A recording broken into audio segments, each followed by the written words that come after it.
La actividad que despliega la Escuela Politécnica Superior de Mondragón Universitatea en la Unidad de Desarrollo de Materiales y Procesos Avanzados de Fabricación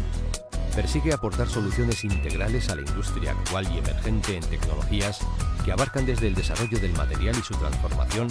hasta el diseño de procesos productivos innovadores. Se trata de una unidad de carácter claramente pluridisciplinar, liderada por los siguientes grupos de investigación: tecnología de plásticos y composites, mecanizado de alto rendimiento,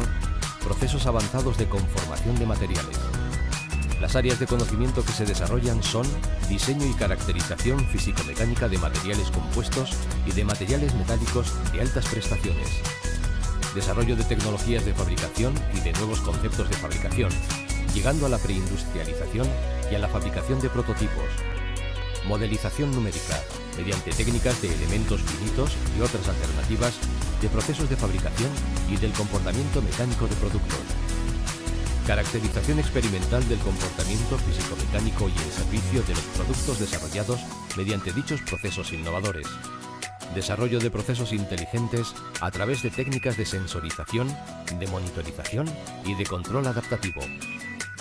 El personal dedicado a estas tareas está formado por una veintena de profesores investigadores que trabajan en estrecha colaboración con unos 30 alumnos que están desarrollando tesis doctorales y otros tantos realizando el proyecto final de carrera,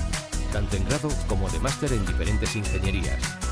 El conocimiento generado por el grupo es transferido a empresas por medio de proyectos y a la sociedad a través de artículos en revistas especializadas, ponencias y comunicaciones en congresos,